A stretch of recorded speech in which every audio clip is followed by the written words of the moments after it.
चरणामृत से संबंधित एक पौराणिक गाथा काफी प्रसिद्ध है जो हमें श्री कृष्ण एवं राधा जी के अटूट प्रेम की याद दिलाती है। कहते हैं कि एक बार नंदलाल काफी बीमार पड़ गए। कोई दवा या जड़ी बूटी उन पर बेअसर साबित हो रही थी। तभी श्री कृष्ण ने स्वयं ही गोपियों से एक ऐसा उपाय करने को कहा जिसे सुन गोपियां दुविधा में पड़ गईं। दरअसल श्री कृष्ण ने गोपियों से उन्हें चरणामृत पिलाने को कहा। उनका मानना था कि उनके परम भक्त या फिर जो उनसे अति प्रेम करता है तथा उनकी चिंता करता है, यदि उसके पांवों को धोने के लिए इस्तेमाल हुए जल को वे ग्रहण कर ले तो वे निश्चित ही ठीक हो जाएंगे। लेकिन दूसरी ओर गोपियां और भी चिंता में पड़ गईं।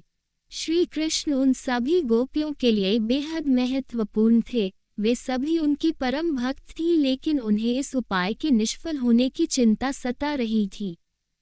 उनके मन में बार बार यह आ रहा था कि यदि उनमें से किसी एक गोपी ने अपने पांवों के इस्तेमाल से चरणामृत बना लिया और कृष्ण जी को पीने के लिए दिया तो वह परम भक्त का कार्य तो कर देगी, परंतु किन्हीं कारणों से कान्हा ठीक ना हुए तो उसे नरक भोगना पड़ेगा।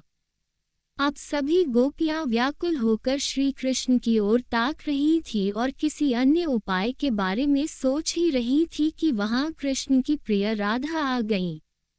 अपने कृष्ण को इस हालत में देख के राधा के तो जैसे प्राण ही निकल गए हों।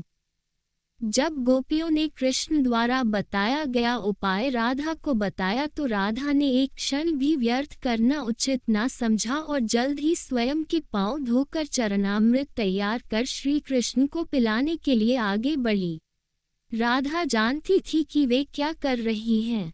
जो बात अन्य गोपियों के लिए भय का कारण थी, ठीक वही भय राधा को भी मन में था, लेकिन कृष्ण को वापस स्वस्थ करने के लिए वह नरक में चले जाने को भी तैयार थी। आखिरकार कान्हा ने चरणामृत ग्रहण किया और देखते ही देखते वे ठीक हो गए, क्योंकि वह राधा ही थी जिनके प्यार एवं सच्ची निष्ठा से कृष्ण जी तुरंत स्वस्थ हो गए। अपने कृष्ण को निरोग देखने के लिए राधा जी ने एक बार भी स्वयं के भविष्य की चिंता ना की और वही किया जो उनका धर्म था।